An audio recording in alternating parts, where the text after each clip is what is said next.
Okay, good morning, everyone. Welcome to the TechnoNet Meetup number 24. So we usually have a monthly meetup. So with a few months delay, we are going to start it again. And this time we may have some webinars or hybrid ones in the future one. Synovate Incubator of Research and Entrepreneurship is a nonprofit organization where we are helping technology startups to grow and go to the market. And the reason of having this webinar today is that we have very experienced mentors, and you are going to know about their mentorship expertise, and you connect to them. So if you have, or if you want to have any startups in future, or you currently have any startups, you can get their help.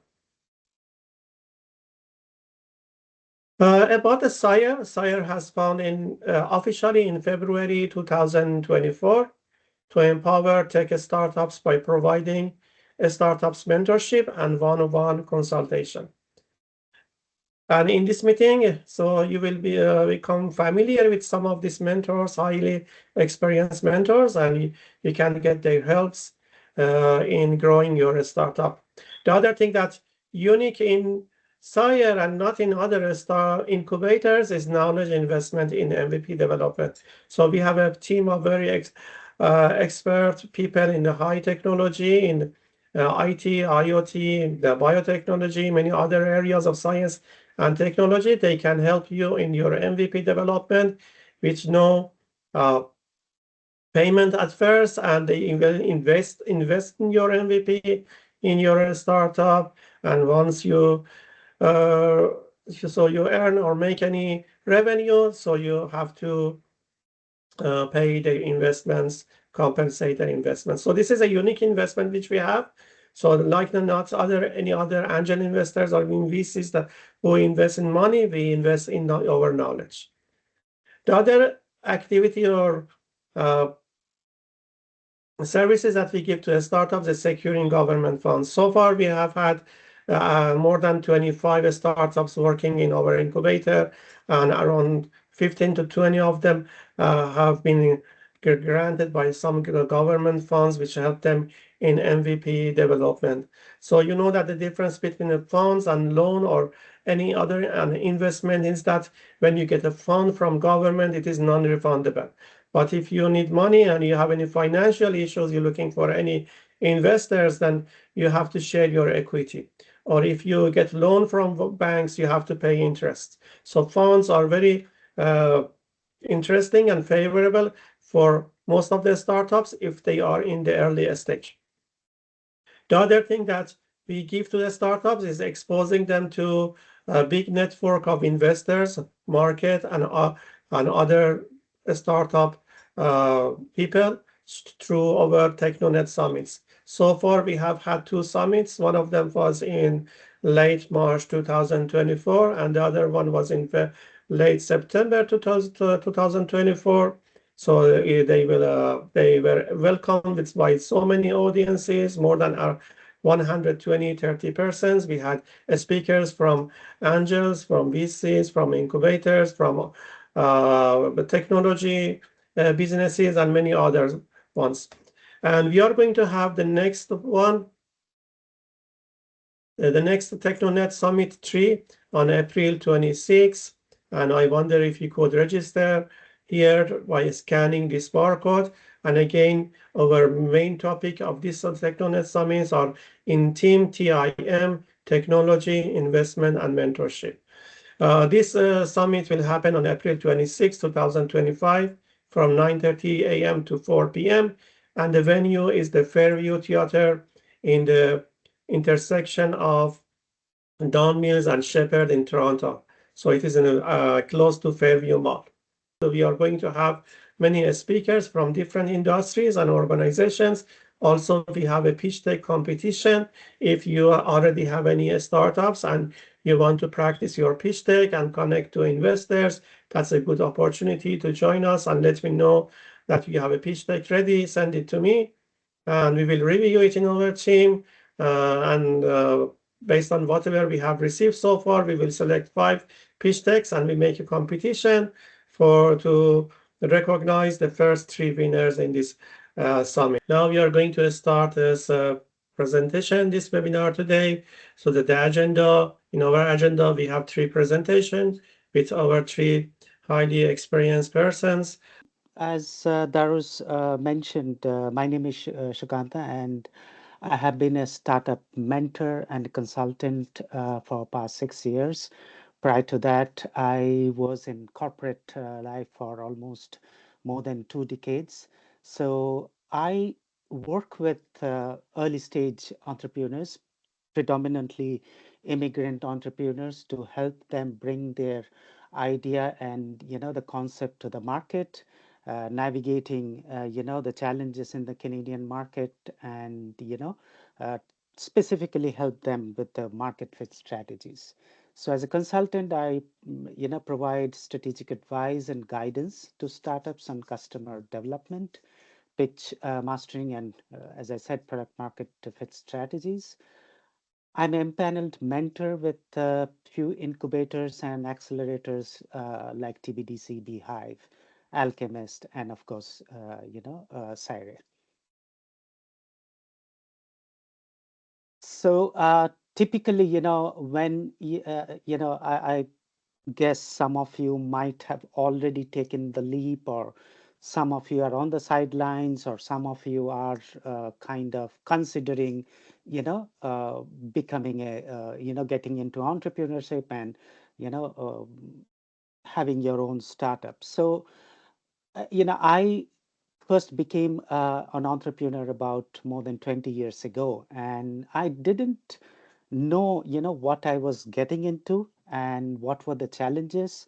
I thought I have all the right connects, all the right resources, but that was not enough.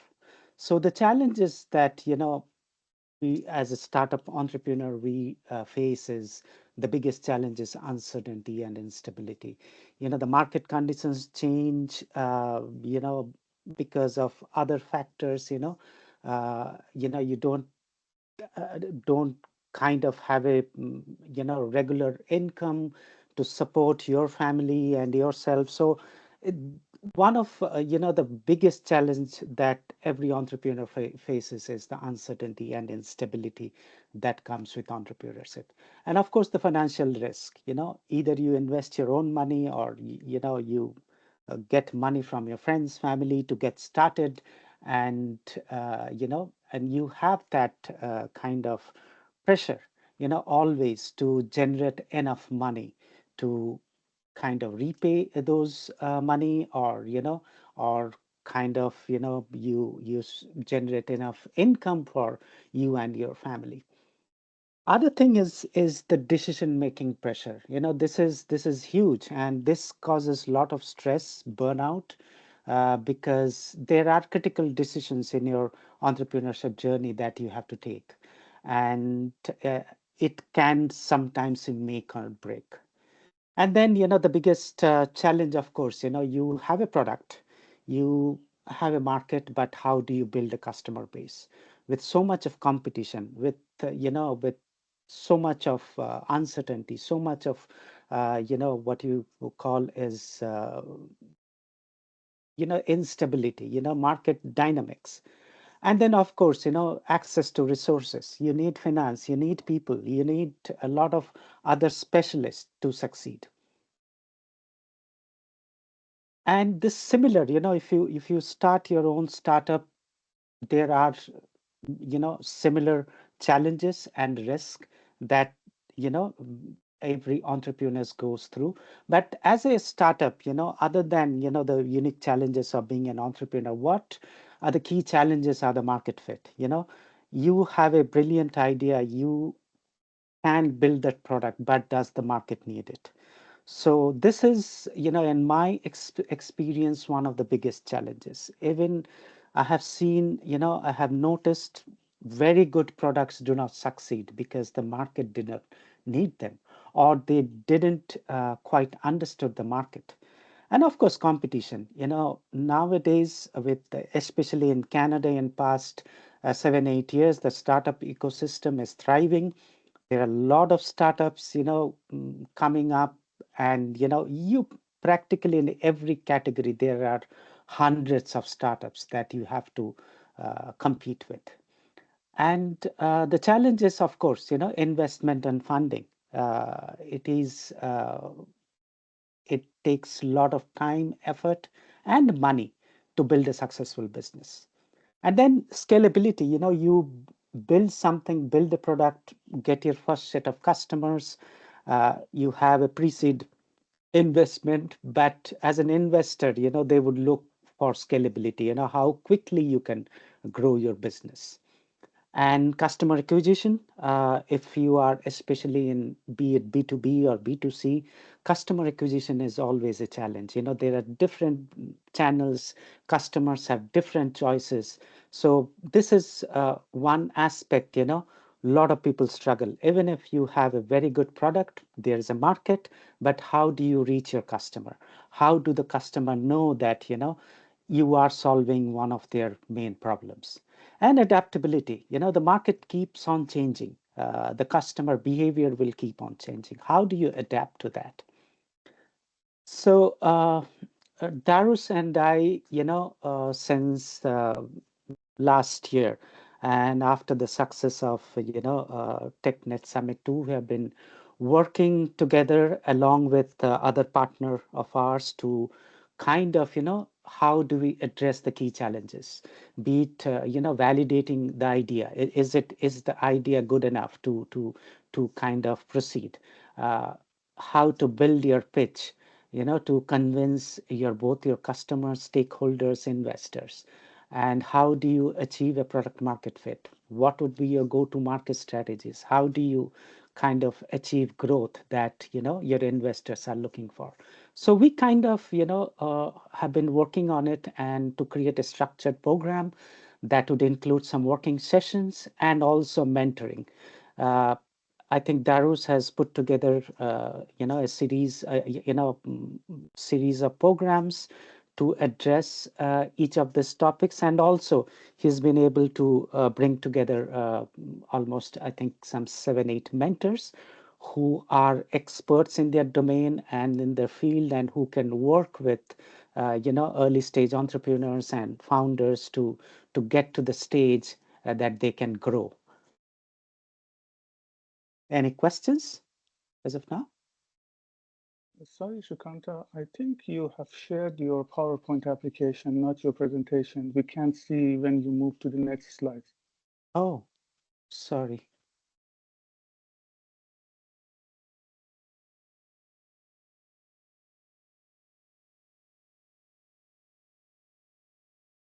Can you go to the presentation mode, Sukant? Yeah. Is it okay now? Not yet. Yeah, Can you okay. see my slides now? Yes, it's okay. Yes, yes. Okay. So as I was telling, Darus and I, and a couple of other people in the network, we have been working together to structure a program that would help entrepreneurs, early stage entrepreneurs, or even if you are at the mid stage, with some of the key challenges, with working sessions and mentoring. And also, Syria would support you with other functional and operational, aspects of creating your company, building your business with intellectual property, be it legal or equity, financial planning and fundraising, product development and MVP, and business model and revenue. So as Darius mentioned, I will be one of the mentors, and I would be kind of focusing on the market strategy. So me and a couple of my partners, we have been working on this field for some time now. And very recently, last year, we have come up with a very specific workshop style education, a session on market fit strategy through Founders Lab. And why it is one of the most important challenges, because the statistics says product market fit is the number one cause of failure. The number two is fund. You run out of fund. but 42% is because of the product market fit.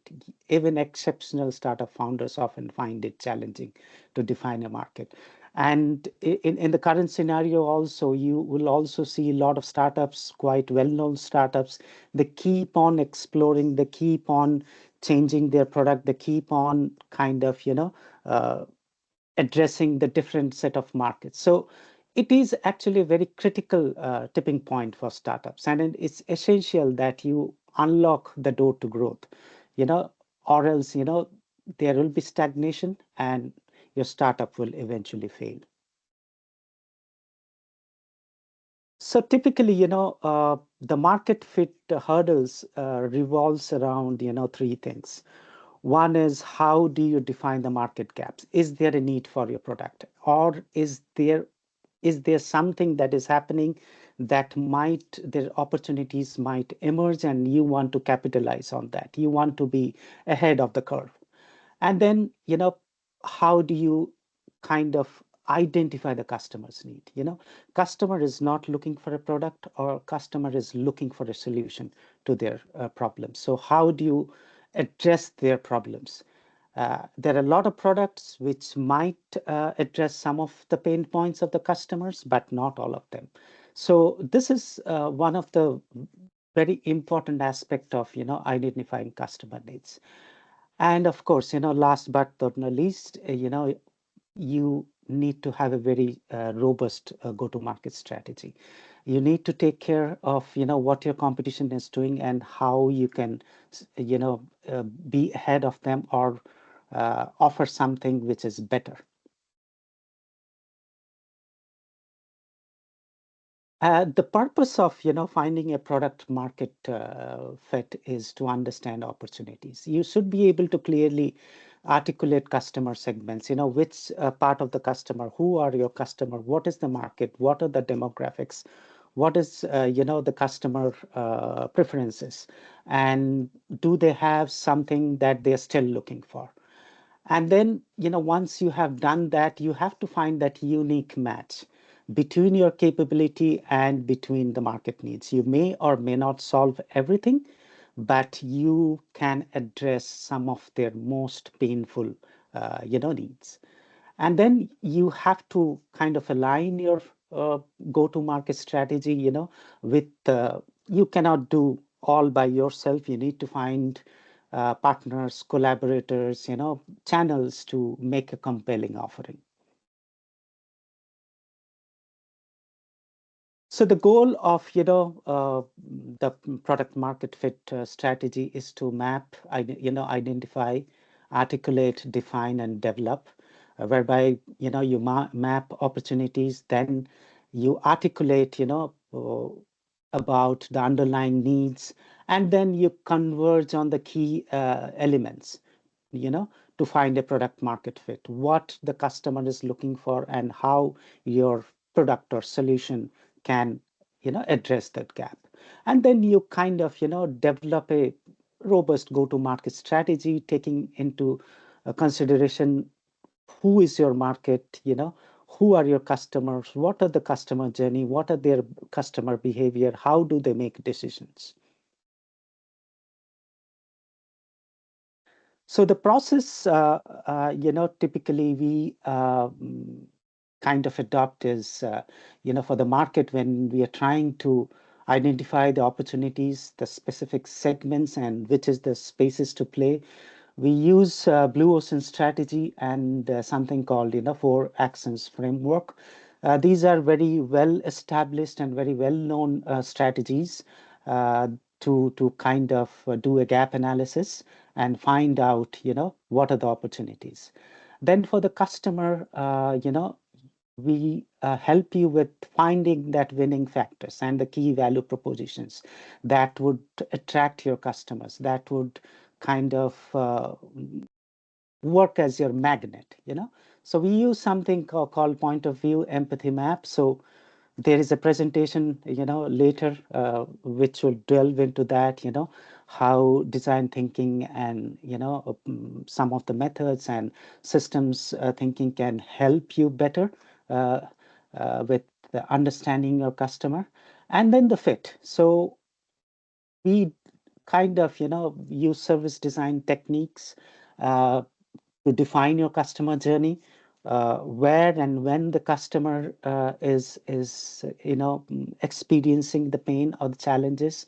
So what would be the winning factors, and what would be, will get down deeper into what would be your product features, and how would the market be, who should you be targeting, what would be your value proposition.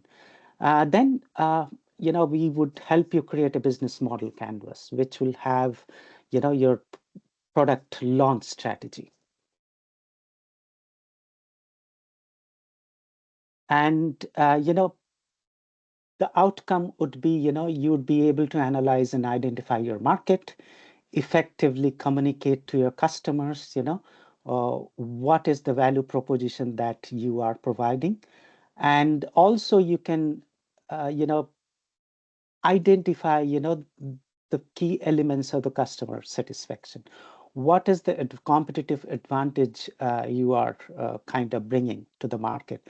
And when you are building your MVP or product, you should be able to kind of clearly align with the customer, the opportunities that you have with the customer, solving your customer pain points.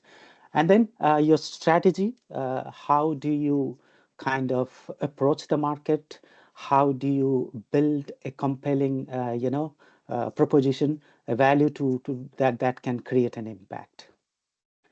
And other aspect that we also touch upon is, a lot of immigrant entrepreneurs have seen, they have already have some product or already have some success in their markets, the country they are coming from, and they want to kind of,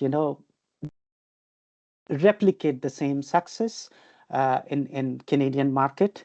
But as each market is different, the dynamics are different, how things work are different, there are different challenges. So we kind of also help you with the adaptation part, kind of detailing out how the customer journey is in a particular market. How do they make decision, what are the strategies that you should adopt to make sure that you get the same success in a newer geography or a market. So as I said, we use design thinking and systems thinking to help you with your product launch as a differentiation strategy, with your identifying market opportunities, helping you create a product market fit, and also devising a go-to-market strategy. Thank you. And I would, if there are any questions, I'd love to address them.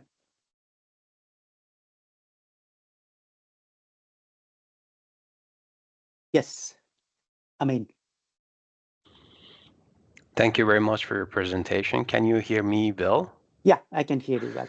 All right. I have a question. Do you have any real-world examples of failures of mapping the market in the wrong market, or finding a wrong product market fit recently for startups that you have worked with? Of course, yes. And during our workshop, we use a lot of case studies as well. And recently, not recently, couple of months back, we used example of Uber, a very well-known startup, one of the original disruptors, but they took a lot of time to actually find their product market fit. Was it a taxi replacement? And now, they started with that, but now, they are in food delivery, they are in courier, they are in a lot of other things.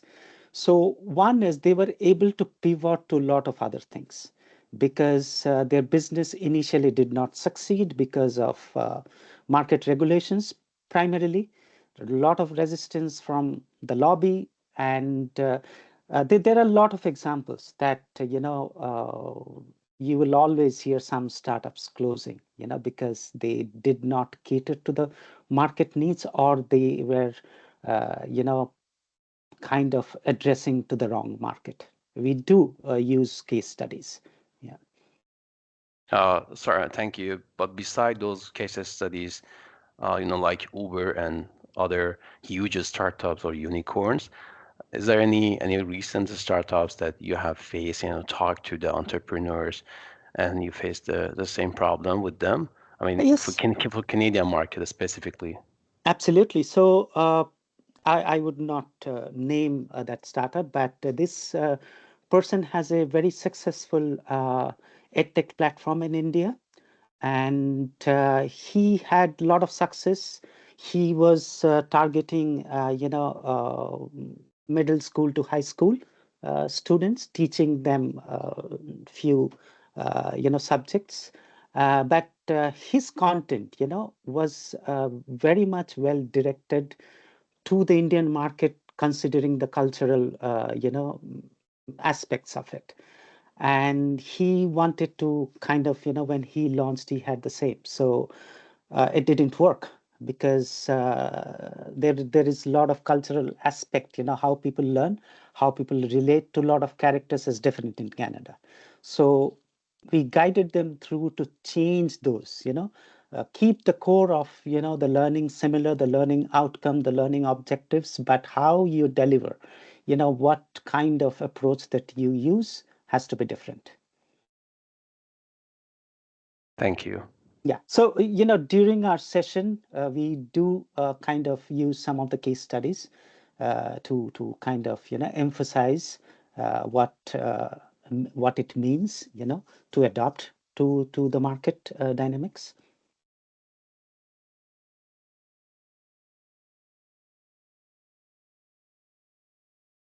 Any other questions? Okay. Thank you, guys. You can always reach out to me for any kind of, if you want to talk to me or anything. Darush has my contact details, so please feel free. If you want to chat with me, have a quick chat or anything, just feel free. Thank you. Thank you. Thank you, Sukanta, for sharing that interesting information. So the next person is Golnush. Dr. Golnush, please start. Thank you so much, Dr. Mortazavi. I'm going to start my sharing. Hello, everyone. Welcome to this session. I'm honored to be presenting today. Today, I am going to talk about from insights to impacts, and talking a little bit about the human-centered design as a process, a little bit of introduction about me. I specialize in human-centered design, which is where I combine research, strategy, and creativity to help businesses to create impactful solutions. With receiving my PhD in human-centered design and a background in design domain in general, I ensured to span my knowledge in across both academia and industry, and have worked with different companies as well as, again, academia with my students to mentor them, uncover user needs, and validate some ideas and drive innovation. And today I'm interested in talking about human-centered design as a framework and as a mindset that helps startups to think about their products from early stages, from their users actually, and building empathy from early stages to somehow empower their success and make sure that their business is going up for success.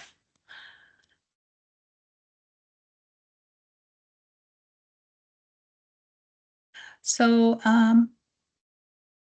to expand on the topic, it's important to have some evolution about how was product development in the past, at least before 1990 and afterwards.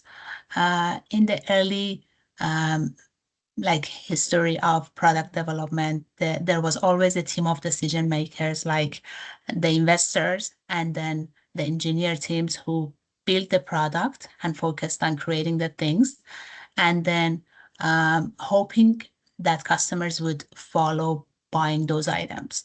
The specialties of design and industrial designers, human factors, those specialties came very late at the stages of design where the product was already built, the main features and technicality of that was there.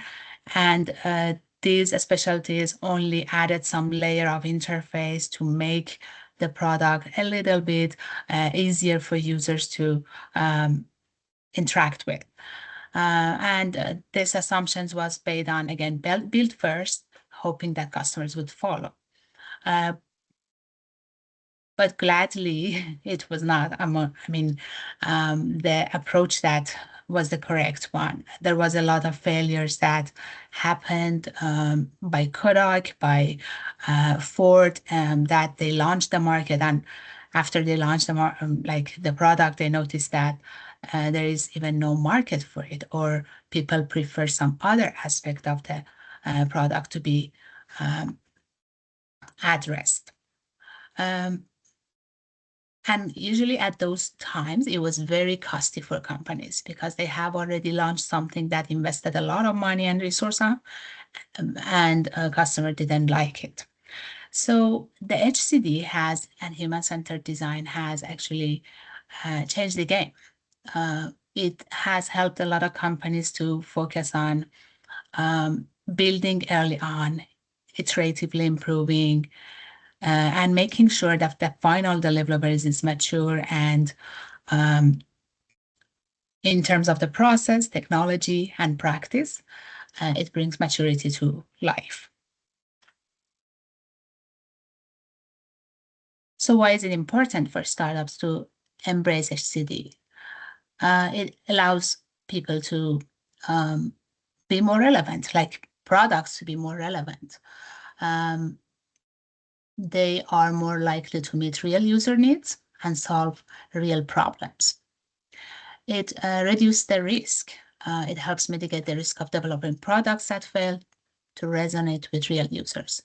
And it enhances innovation by focusing on diverse user perspectives to fuel creativity. So what are some of the underlying components of human-centered design? It's empathy. One of them is the empathy, where you really need to bring your users at the center of the process and understand their needs. It's not just at the phase of understanding the idea, but it can expand everywhere in your product development to understand your users, keep them in the loop of feedback, and again, test with them whatever assumptions you have. It is also based in participatory design, whether with your users or with any expert domain in the knowledge, to ensure that the feedback is shaping the product. And iteration. Iteration is key in human-centered design. No matter how many times you fail at earlier stage and before even launching, it's absolutely fine as long as you learn on those failures and you build prototypes and test those and get feedback and again refine in an iterative approach. So one of the implications of human-centered design is the frameworks that are generally used at design thinking or double diamond model, which is one of those frameworks, and focuses on developing the products in this kind of framework. So you always start with a problem, which is a wicked problem. This problem does not you cannot guarantee that this is a problem unless you focus on validating the problem. So there are two diamonds, as you see. The first one is the problem validation and the space. So at the problem validation, your focus is basically to proactively discover the needs of your customers and do a lot of research with the competitors, with your users to understand the problem. And then in a convergent way, try to define the real scope of your project and the features that you want to deliver to actually make that problem statement created. So meaning that here your focus is to generate some real problem that is validated based on all those discovery that you did and is your starting point for creation of your ideas. So the problem definition is the key point because at this point you start going to your concept phase, you build some prototypes, you test them, and you make sure that from that moment you are basically focusing on the exact solution that is targeted to the problem that you identify. And then in a divergent and convergent thing, it's not a linear process. You can go easily back to the previous stages if there is some learning that you want to improve on and move forward again to the point that your final delivery is somehow refined and well tested. And there are so many examples for the companies that are using this mindset, Airbnb, for example, and Apple, and all of these companies are focusing on making sure that they spend a lot of time on that problem space before going into the solution space. In addition to design thinking, system thinking is another mindset that all of us as startups and entrepreneurs should have.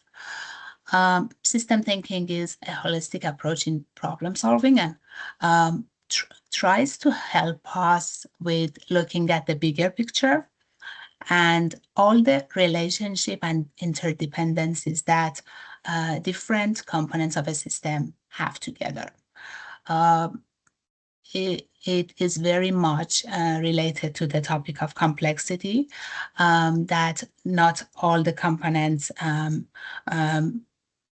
the interrelationship with them might be the similar calculation. So sometimes this butterfly effect might happen. So it's important to have a visibility toward the entire system of your product, not only the product, but the context of your user, how they are using it, the ecosystem of all the stakeholders, all the futures, all the market competitors, and anything that help you have this bigger picture in order to anticipate any dynamics and also see those dynamics to solve the problems better. And it's about anticipating tomorrow's challenge today by using scenario-based design, focusing on so many scenarios that might happen, thinking about how future changes might impact your product success, any emergent technologies, any social trends, any user expectation, and again, trends in their behavior. All of these are about foresight and then focusing on adaptability, which is a way for your product to make sure that all these future possibilities are being seen and addressed.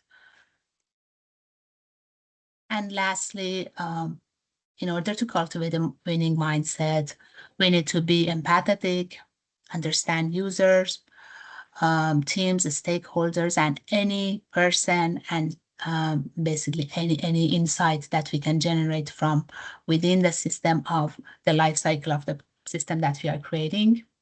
Have a divergent thinking to explore all possibilities. Have a convergent thinking to focus on what works and embrace failure early on by iterating quickly, and dream big, but execute practically, meaning that, and practically, sorry, meaning that it's absolutely fine to have your vision from very on, but maybe executing the project and the delivery in portions and in phases would be a good idea. So this is all I wanted to share today. And thank you so much, everyone. Any questions?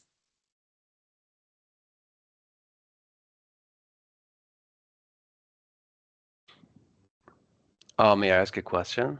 Sure, Ami. Thanks, Gulnush, for the presentation.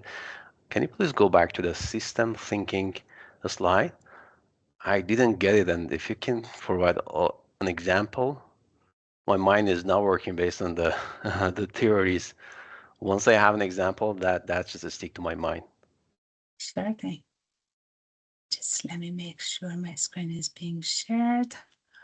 The one on system thinking. So basically, as a person who is bringing an idea to life, you need to look at all the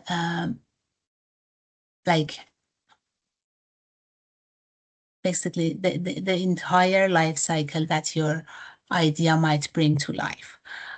So this by that I mean look at all the components in the system. It could be organizational components such as your resources that you have, the technology that you are using, and even external factors like competition, your even global policies, and anything that somehow might impact your idea. And maybe at the earlier stages of your product, this just helps you to discover what matters and like how your overall system should be planned, and by focusing on the service design and journey mapping of your customer.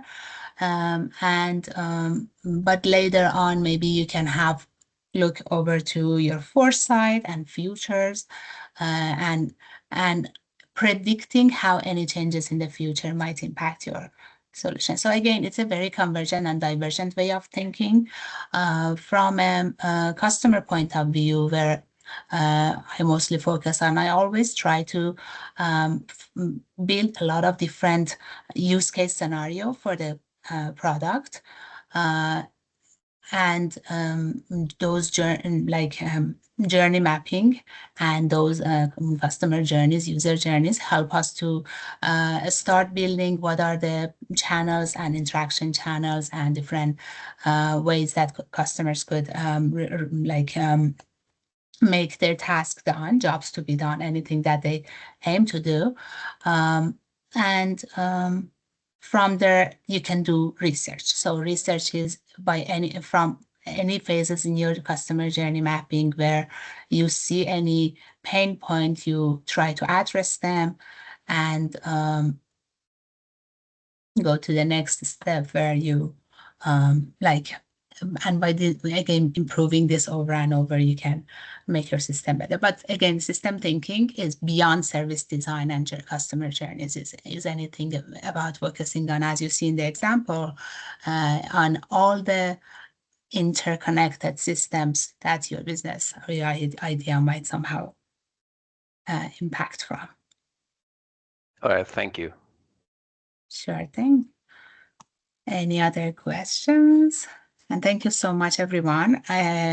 My presentation today was a bit more generic. I know some of you are already in later phases of your startup, so make sure to just focus on the iteration aspect of the solution. And this is what really matters before launching your product. Thank you.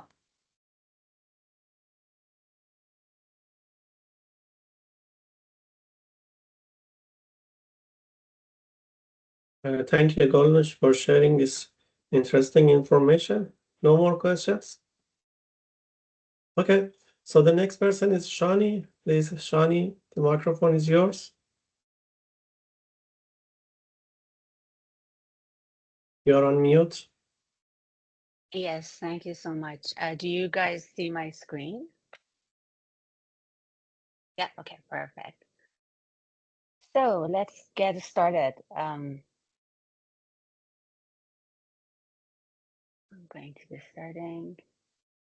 Can you make it full screen so that, or maybe, a little bit wider? Yeah, just on the, yeah, maybe. This is screen.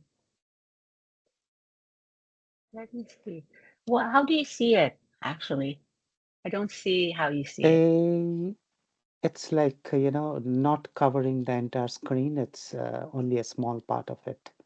It's so strange. Let me see. Yeah, on the I'm gonna, bottom, in the bottom right, uh-huh. if you can click on Legitimate that. share. Yeah. Yeah.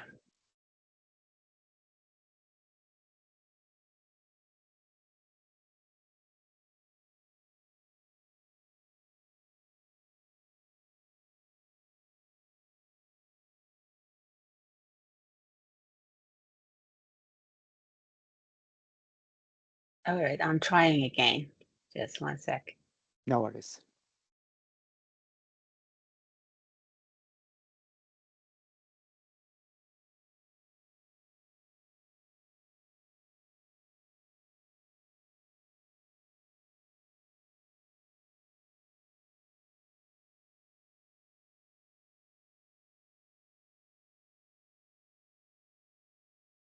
I think I got it.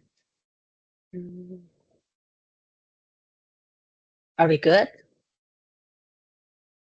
Yep. Good. Okay, perfect. Great. So build unbreakable startups.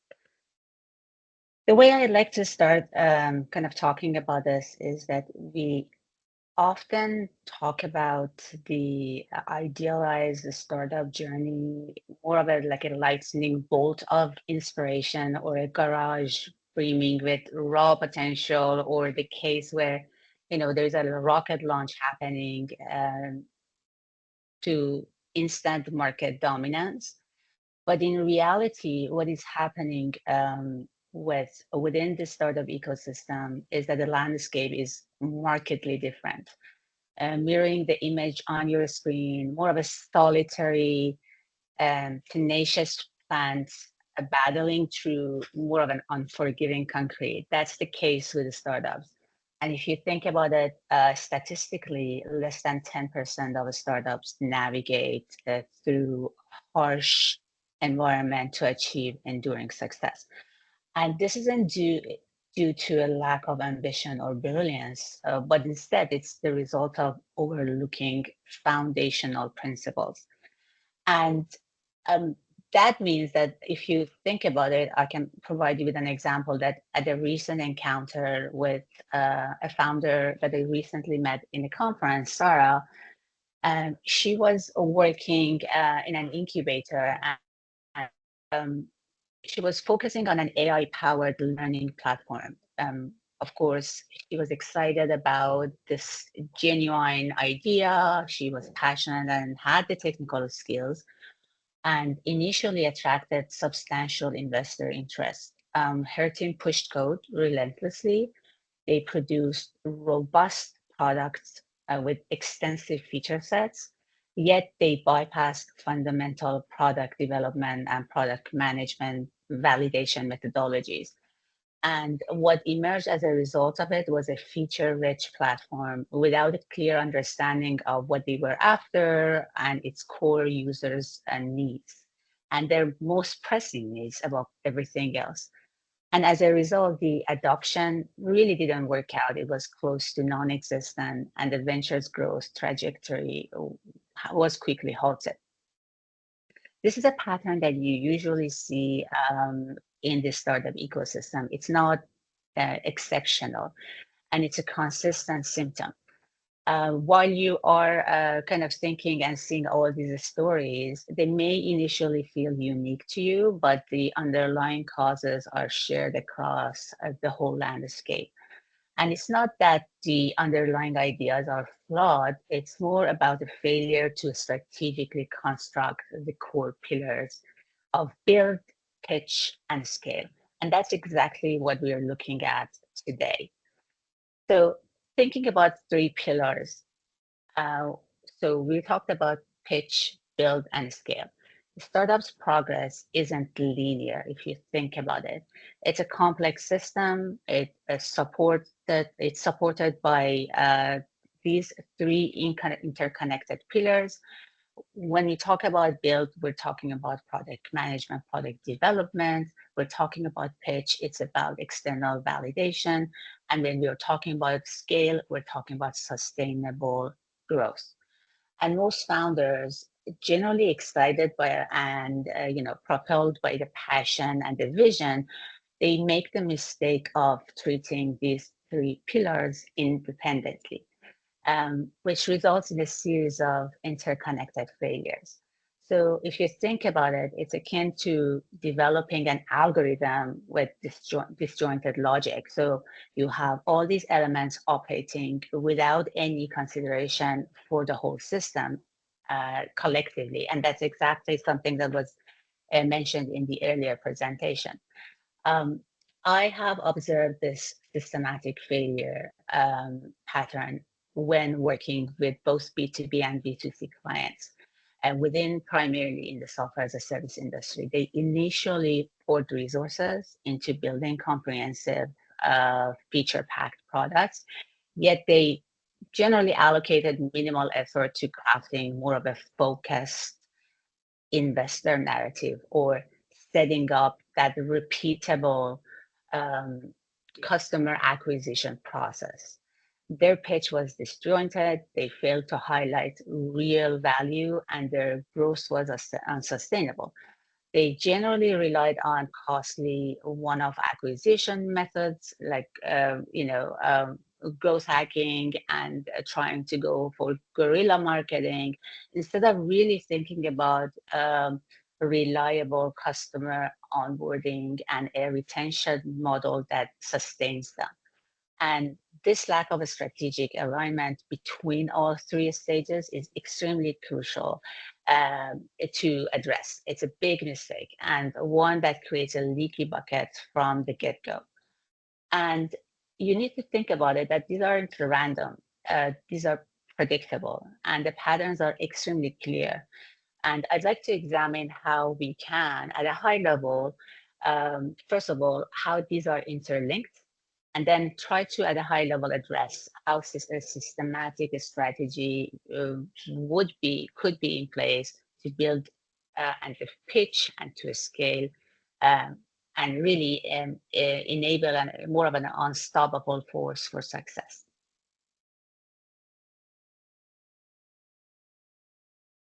So the notion that less is more in product development isn't simply a catchy phrase. It's a reality. It's a critical tenet of scientific product development. The idea that your minimum viable product isn't about just launching a complete product is true. It's important to know that MVP is about launching a rigorously tested hypothesis.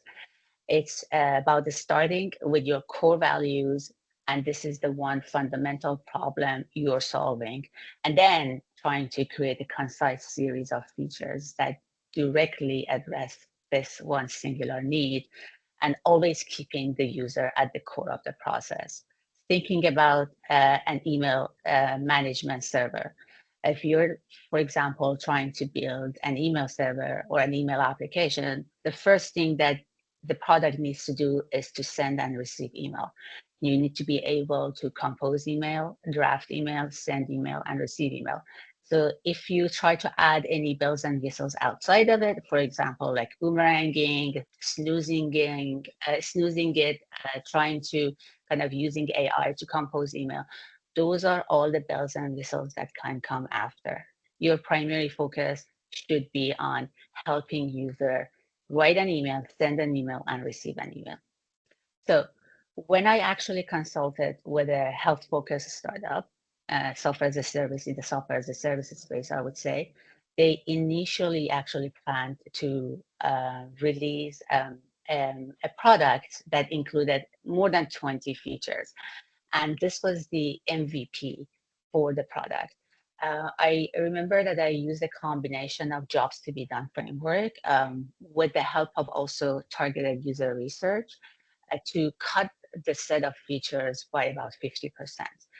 The goal was prioritization, and by prioritizing ruthlessly and really focusing on validation and focusing on cutting nonsense and non-essential components, I was able to help them to reduce their time to market by 32% and really help them increase their initial user acquisition by 50%.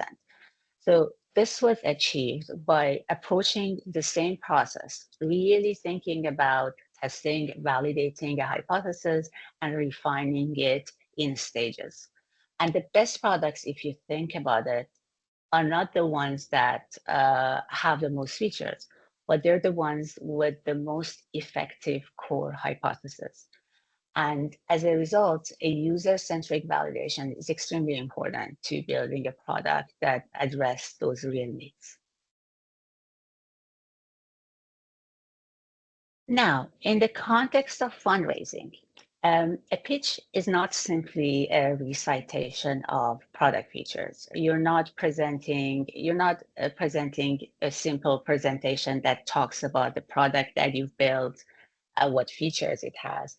It's more of a strategic presentation that really focuses on a transformative narrative that demonstrates more of a deep market insight, a robust solution, and more of an idea about the ideal team and a clear growth trajectory. And if you think about it, investors aren't just investing in what exists today. They are investing in the potential of tomorrow. And a story that conveys that vision is extremely important. And how you present it is very important. I did work with a fintech startup on their investor pitch, and they initially, I remember, presented more of a feature-heavy deck. They left investor disengaged. They ignored anything that had to do with financials. They had this hypothesis, but it wasn't strong enough. So I worked with them to adopt a different strategic method of approaching it. It was a combination of transforming their deck. So we shift our focus from more of a feature-focused presentation to a market-focused narrative, and we introduced data-driven insights into the pitch deck that really provided insight on their target audience. This, of course, required a radical shift in perspective. Rather than listing features, I presented a problem, a clear plan, a strong team, a clear window of opportunity. And this is extremely important to your investors to see, for your investors to see. The result was a close of their seed round in the 6 months following the pitch revision, based on the strategic understanding of the future. And if you kind of look at it at a high level, you can see that the power of narrative cannot be underestimated. The most persuasive pitches are generally built using data. You see compelling stories, you see the ability to convey a clear strategic vision. And whoever you work with, even if it is you working on your pitch deck, it's very important for you to focus on crafting a narrative that doesn't just describe, but really truly connects. When we are discussing sustainable growth now, it is very important to move past the allure of more of a rapid but often fleeting viral spikes. The true scalability comes from more of a building a system that prioritizes user retention and also engagement as its central pillars. I touched on guerrilla marketing. I touched on those virality moments that you can create, and those are all great. But the reality is, and data shows that focusing on the long-term retention of a customer and an increase in lifetime value has a more significant impact than those one-off acquisitions of a new customer. And that's something you want to keep in mind. More of a strategic approach is the one that builds a reliable framework for you to convert new customers into those that are loyal and engaged. And if you think about it, you can consider how Amazon has built its empire. It just didn't achieve its position simply through endless marketing campaigns. It did create a comprehensive ecosystem focused on customer satisfaction. Yes, you can debate whether you had a satisfactory experience with Amazon, and individual experiences are going to be different. But as a kind of, if you look at it holistically, you can see that from the seamless onboarding process through the Amazon Prime subscription to a more of a personalized experience through recommendation and one-click purchase options, Amazon's structure does create a system that enhances user retention and also creates true brand loyalty. And you want to be able to focus on creating that experience for your users that is valuable, that is engaging, and that is sticky. Amazon has created an ecosystem that is efficient, it's reliable, and it's repeatable. And you want to make sure that you focus on building similar ecosystems for your customers, that it really helps them increase their user retention, but also helps them generate a substantial and lasting foundation for extreme growth. And you want to focus on a data-driven approach that has repeatedly proven um, this fundamental that you need to focus on existing processes, improve them so that you can yield a far more significant result than you chasing short-term trends. Now, when we are analyzing the companies that consistently secure funding, we observe that a compelling synergy between three critical elements exist. One is the team, the other is the product, and the third is the market. You need to remember that venture capitalists aren't simply kind of evaluating each in isolation. You might have the best product, but if you ignore market and team, that's a big no. So you need to think about VCs. The way they are assessing a complex ecosystem of how these three elements are intertwined is very important. The question is, does a team demonstrate unique expertise, a vision that is aligned with their chosen market? Does the product demonstrate true value with an understanding of their target users? And you have to also question, is there a substantial market and a clear pathway to establish a defensible position? Consider, for example, Airbnb, how Airbnb disrupted the hospitality industry. They didn't simply create a platform. They assembled a team that uniquely understood the technology, design, and local experiences. They built a product that enabled homeowners to monetize their spaces, and they entered the market ripe for disruption. So the VC decisions here, as with most successful investments, wasn't about one or two elements performing well, but a robust evaluation of the entire ecosystem. And by focusing on all three elements, this is what created most success, what actually created Airbnb as the most successful. So think about this. When you understand this holistic perspective, you'll be better equipped to make strategic decisions that not only resonates with your users, but also with your investors. And that's what you're looking for. If you're looking for investment, you have to make sure you resonate with them. I found this framework to be invaluable understanding, actually, in what drives impact at each level. Whether you're assessing the quality of your team or identifying the market potential or understanding your users' need and developing products and providing solutions around that. Now, in the fast-paced environment of a startup creation, Founders often become overwhelmed with a multitude of tasks and priorities. But the true differentiator is the ability to focus on the core actions that are linked to um, really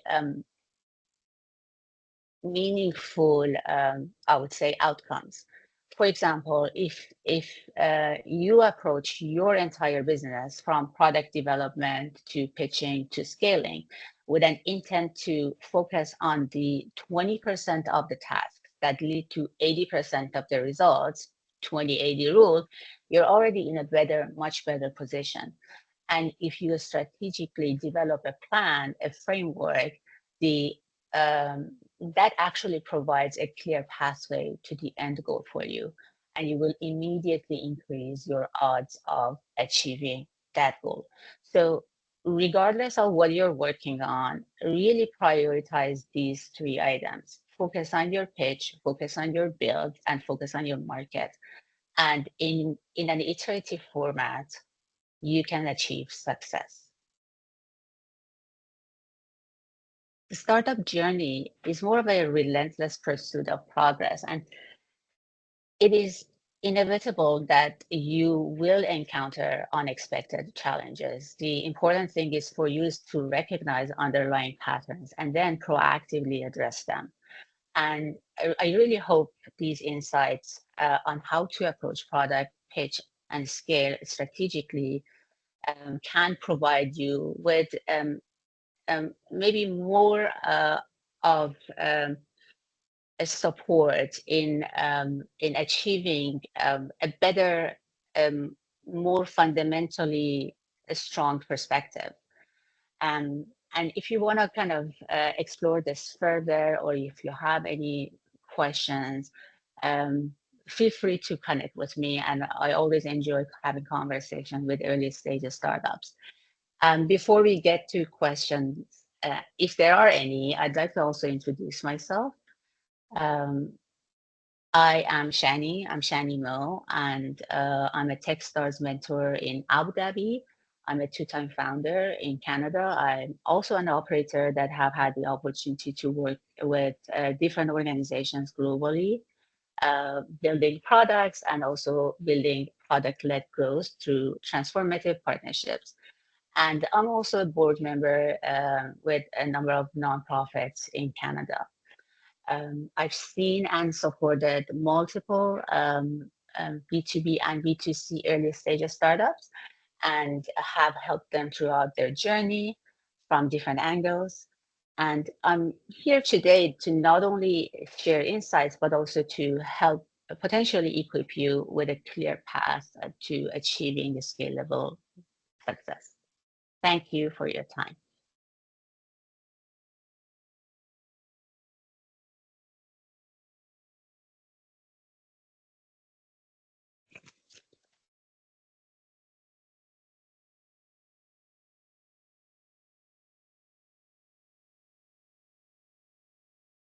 Thank you, So much. Shani. Any questions? Yes, any questions?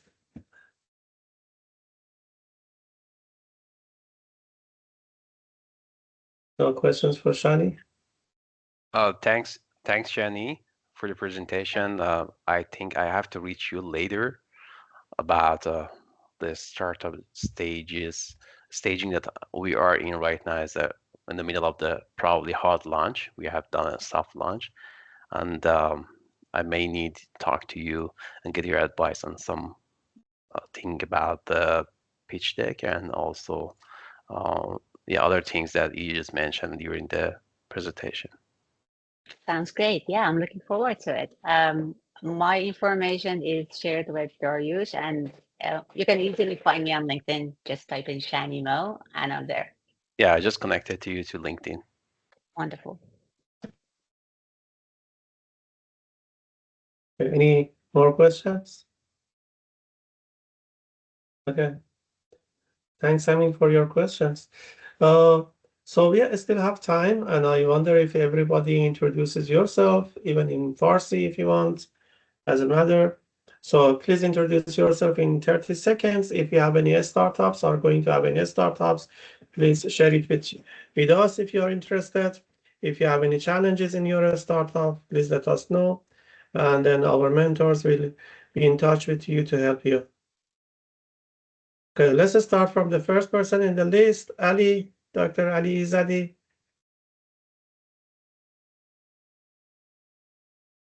Yes, thank you. You're welcome. Please go ahead, introduce yourself. In Farsi or English, doesn't matter. Okay. I'm Ali Zadi, and I hold a PhD in industrial engineering. I am a university professor, a specialist of business coaching and strategic business management. My focus is on helping individuals and companies establish and grow the business from the ground up. That's great. Your video was off during your speech. Maybe another time. Yes, yes. Okay, no worries. Thank you, Ali. Next person in my list in alphabetically is Ali Reza Ansari. Mr. Ali Reza, so please go ahead. Hi, everyone. Thank you for your good meeting and presentations. I learned a lot. I'm Ali Reza Ansari. My first startup established in 2006, so I'm kind of serial entrepreneur during past 2 decades. And now I have my own startup from 1 year ago here in Montreal. And I'm a mentor for a couple of other startups, and I'm thinking about establishing a new venture startup here in Canada to having a kind of startup factory. And this is, I think, a brief of my journey here.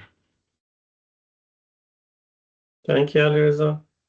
And after you heard about Microsoft, so I was going to inform you that I applied for that Microsoft startup job and it is approved. Really? Congrats. Yeah. Thank Yeah, you. yeah. It's easy, not too hard. And it's a really good platform to start for different startups who Yeah. are working with Microsoft technologies, and there are a lot of different benefits there, especially in level 2 with their in fact mentorship by Microsoft employees. It's really valuable. And the Microsoft Teams platform, which we are using now, is because of that. So grants from Yeah, Microsoft. for 1 year, just for 1 year, For for 1 year, about yeah. I think 50 different licenses. But unfortunately, after 1 year, I sent them an email and I asked them for expand it or let me to divide those different number of licenses for another year. And they are rigid in these types of things. So for the first year, it is really helpful. Okay, yeah, that's fine. Thank you very much. Next person, Amin. Yes, my name is Amin Rasti Kerdar, and I've been active in the IT and software industry for the last 23 years, I guess. Founded a few companies back back home in Iran and here in Canada in the last 10 years, and two sort of failures experience, and in the middle of the third one right now, in the middle of almost hard launch. Um, it is about the childcare industry, a specific aspect of that industry. And but beside for just make the living, I'm very active in the digital marketing industry and providing digital marketing services to my clients. Thank you for joining us, Amin. Okay, next person, Sam, Nina. Hello, everyone, again, and thank you all for you about your presentation.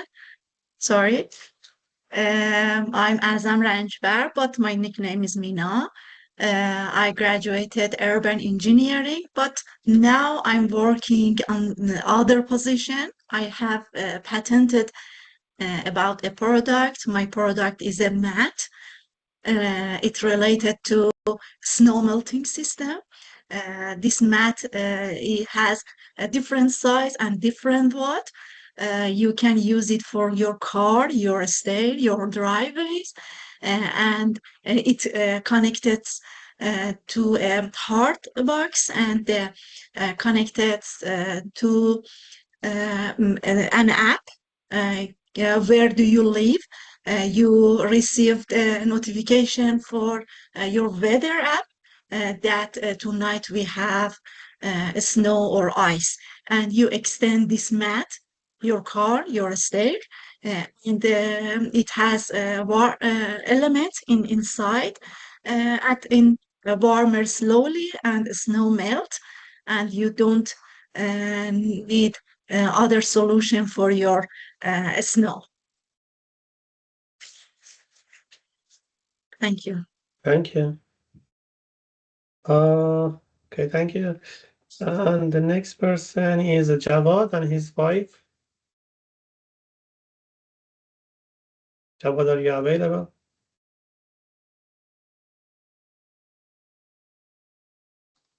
Yes, hi everyone. This is Javad Tajizadeh. I'm actually a geotechnical engineer. I've been working for consultancy firm, like companies for like more than 6 years now, and I'm working on an idea just kind of related to my field of work in actually software and building sciences. Just involves a digitalized building code as well as some other services in terms of building official certification, documentation, and also basically inspections and all sort of things related to building. And it's basically I'm still working on the MVP. It's really earliest stage. And yeah, that's it. Well, I'm active in the fashion industry and I like to have my own business. That's it. Yeah. My voice piano. Yeah. Yeah. Thank you very much, Jawad and Kiana. Of course. Next person, Mahmoud. Mr. Mahmoud Bashash. He's a very famous man, but let's Thank you so much. ask him to introduce himself. Yeah, Hi Mahmoud, go everyone, ahead. my name is Mahmoud Bashash. I've been in digital marketing for more than 20 years, back in Iran, Dubai, and Canada. And right now I'm working as a marketing and communications lead with a nonprofit organization in Toronto. Thank you. Thank you, Mahmoud. Next person, Majid. Mr. Majid Amir Dahi. Yes. Can you talk, Majid?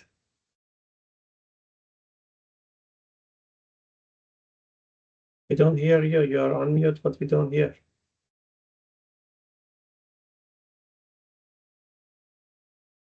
Are you talking?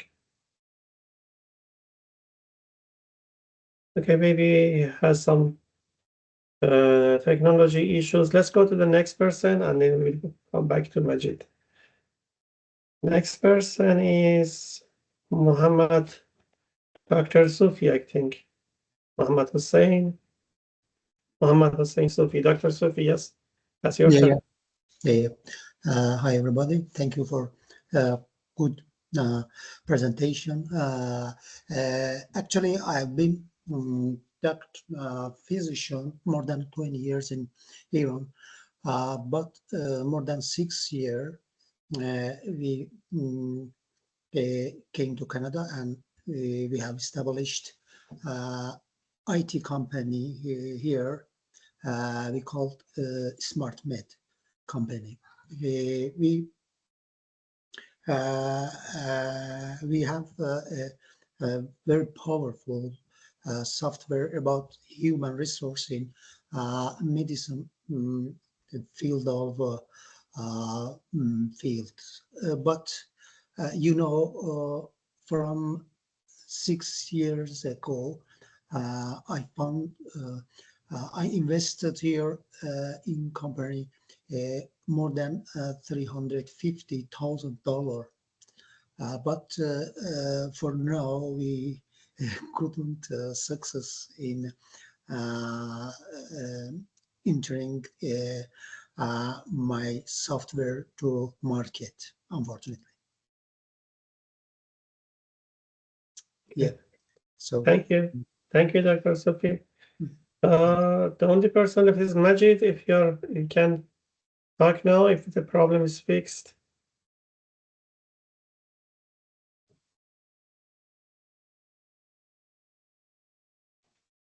We can hear you. Okay, no worries. Thank you, Majid. Okay, thank you very much. Is there anything else you want to share with us?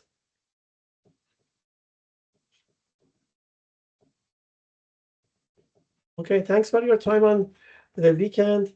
We will keep working on this, holding this kind of webinars or hybrid ones in future.